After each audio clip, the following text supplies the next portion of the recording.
Anime fans are notorious for complaining. Use a single shot of CGI, and you'll have the episode comment section mirroring the salt of the reviews page for an Amazon toaster that happens to only toast toasted toast. Those late-to-school anime girls are gonna starve! Anime, being known for its tropes, gives weebs plenty more reasons to soak their monitors with their saliva-spewing rants. I personally consider myself pretty knowledgeable with anime tropes. I wrote a Tumblr blog on types of dereis when I was 12. And with that knowledge, I'm here to say that you've been discriminating against the wrong tropes. Behind the scenes and shadows of anime, there have been travesties long plaguing society and shows without you fans realizing it. The secret 7 deadly tropes of anime. To begin this list of unholy sins that deserve to be animated by Studio Gohans on a bad ketamine trip, I must confess that I am an alternative anti-spoiler extremist. Hence why I detest the trope of when subtitles have hyphens or horrific ellipses at the end of them. They commonly imply that something eventful or even tragic is going to happen next. All suspense becomes broken. Evidence A. This photo of Billy playing in traffic with these mom subtitles. Evidence B. That same photo, but now the subs end with a hyphen. You tell me which one keeps attention. Hint, it's not B. Rest in piss, Billy. I hope whatever isekai you got sent to has better subs. Similar issue here with the ellipses. Something clearly happened to make the character shift their tone mid-sentence. A change in thought. I should also mention my trypophobia. Thus, I start shaking when I read the subs and see those 3 holes right next to each other, which explains why I'm so terrified of women. Girl, your lower body is like a walking leaking spoiler. Here's another trope that should have its eyes penetrated by lemons during a non-consensual stare down with Discord light mode. Tsunderes. But the ones who aren't physically abusive. It's like this new wave form of progressivism that men are also victims of abuse. If that were the case, then League of Legends would be serving time. And guess what? I want the abuse. I want to see other men being abused by anime girls. Real gender equality is when a tsundere is bashing your male skull in. These modern tsunderes are too soft. Not enough soon, way too much dere. Yeah, you need to up the tsunderations of those beatings. You see, when tsunderes go savage, it makes the sappy scenes afterwards feel much sweeter. The yin and the yang, the 10,000 fists, and that one hug that eventually comes in the manga 500 chapters later. And that to me, ladies and gentlemen, is love. Speaking of love, remember when it'd take so long for the anime couples to hook up? Lately though, I swear there's an influx of shows where they get together in just a few eps, or they started as a couple. This trope downright disgusts me. Where's the build-up?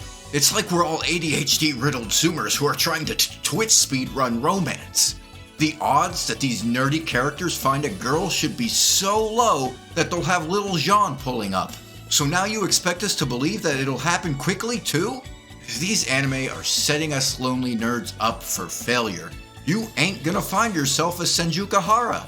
Now seeing when the MC takes forever to get the girl?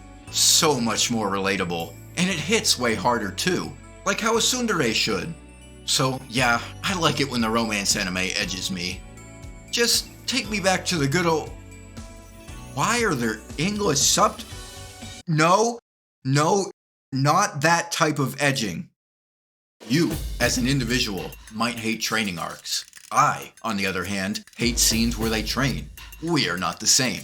Confused? Here, I'll show you.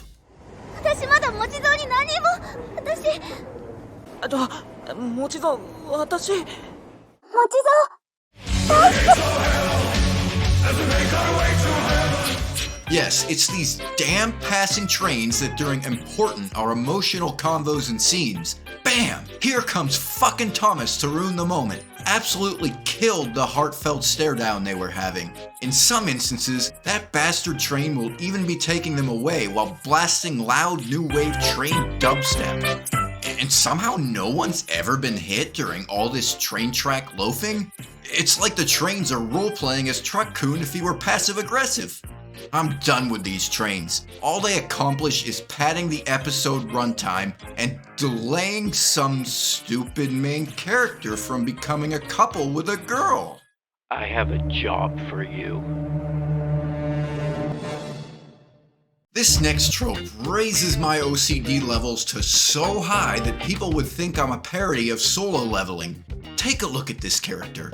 You see that? Why can you see the outline of her eyes or eyebrows if their hair is in the way? This defies the laws of nature, and so many damn anime have this. Like Higurashi was so guilty. I should not be able to see the eyes. Could you imagine if they designed the FMA dog like this? It just screams lazy animation. You don't see cheap hentai studios portraying their MCs like this, do you? Having someone's hair staring at you is not comforting. Like, go see a barber. I guess it just bothers the graphic designer in me. Who left the unpaid interns in charge of character design? You people need to learn how to use animation program or Photoshop layers. Here, watch. It's literally this easy.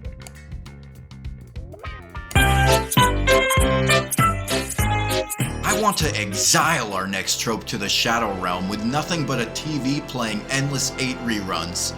Slavery, especially in isekai. I wouldn't mind it normally, but it's never historically accurate. It's happy-go-lucky scenarios where she's honored to be a slave, and it's commonly done through some wizardry BS. George Washington didn't need no magic crest. I want true pain. The MCs are always too nice to them. I want to see these girls malnourished and beaten with rocks. Meanwhile, the slaves will commonly be these big titty or fan servicey chicks. There's other types of slaves too, you know? Like, where's the granny slave or the femboy slave? Yeah, get us some more slave diversity. We need more male slaves. Oh, more slave owner diversity too. Hey, aggressive tsunderes, I've found your calling card. Our final trope here should be forced to slip and slide bare naked and tarpless across a scorching blacktop court. Chicks with fangs. You think this is cute? If this were real life, they'd look like those photos of what AI thinks how someone from Alabama should appear. That tooth being there simply rattles my OCD. It doesn't make sense physically. It's one single tooth. I want to flick it off. These fangs also tend to feel like a sad excuse for a personality, when in reality, they're usually just annoying little low-budget SpongeBob cosplayers. Oh, it gets worse. There are skin-colored fangs. It's like this trope and a character guilty of the eyes and hair trope got together way too fast and conceived this abomination. That's 3 tropes right next to each other at once. Tropes, holes, 3...